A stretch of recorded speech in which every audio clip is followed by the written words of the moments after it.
असुर, राक्षस और यक्ष। अक्सर लोग इन तीनों को एक ही समझते हैं, लेकिन यह तीनों अलग हैं। असुर और राक्षसों में एक बहुत बड़ा अंतर है। असुर हमेशा से ही देवों से लड़ते आए हैं, दूसरी ओर राक्षस इंसान और ऋषि मुनियों से लड़ते आए हैं। राक्षसों का उदाहरण ले तो रावण, तारकासुर, हिडिंबा, जिसका विवाह महाभारत के पांडव पुत्र भीम से हुआ था। यह सभी राक्षसों का जिक्र रामायण और महाभारत में हुआ है। देवताओं के बारे में तो आप सभी जानते ही होंगे। यह भी आपको पता होगा, देवताओं के राजा इंद्रदेव हैं, जिनका निवास स्वर्ग यानी कि आकाश में है, और दूसरी ओर असुरों के राजा हैं, जो कि पाताल लोक में रहते हैं, और राक्षसों का वास जंगलों में होता है। अगर कोई जंगल में आता है तो उसके जवाब में वे उन पर हमला करते हैं। अगर हम रामायण में देखें तो श्री राम जब वनवास के लिए गए थे, तब उनका सामना शूर्पणखा नाम की राक्षसी से हुआ था। दूसरी ओर असुरों का मकसद ही देवताओं से स्वर्ग को छीनना है। समुद्र मंथन के दौरान असुरों और देवों ने मिलकर समुद्र से अमृत निकालने का योजना बनाई थी। अमृत को बराबर असुर और देवों में बांटना था। अगर असुरों के पास अमृत पहुंच जाता तो वे देवों से ज़्यादा ताकतवर हो जाते।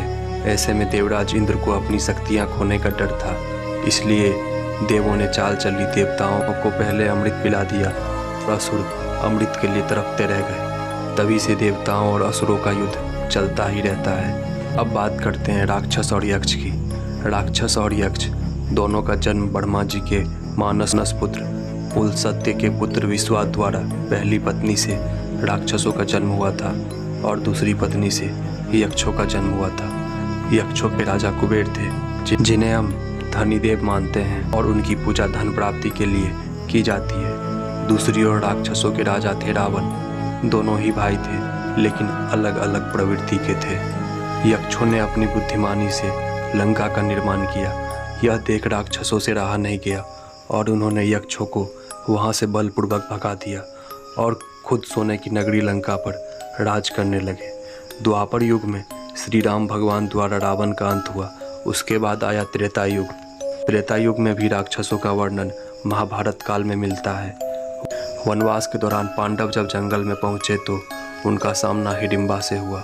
हिडिंबा भीम पर मोहित हो गई। इसी कारण से भीम का विवाह राक्षसी हिडिंबा के साथ हुआ, जिनसे उनको घटोत्कच नाम की संतान की प्राप्ति हुई। यूँ तो राक्षस ऋषि मुनि और संतों को तंग करते हैं, लेकिन यह जरूरी नहीं कि राक्षस इंसानों और ऋषि मुनि को मारने के ही काम करते हैं। कुछ राक्षस इंसान के काम भी आते हैं, जैसे कि महाभारत के युद्ध में हिडिंब पुत्र घटोत्कच ने युद्ध के दौरान कर्ण का अमोघ अस्त्र खुद पर लेकर अर्जुन की जान बचा लिया था। तो इन तीनों में दक्ष, असुर और राक्षस में यही अंतर है। अगर आपको हमारा यह वीडियो अच्छा लगे तो हमारे चैनल पर लाइक, कमेंट और सब्सक्राइब अवश्य कर दें।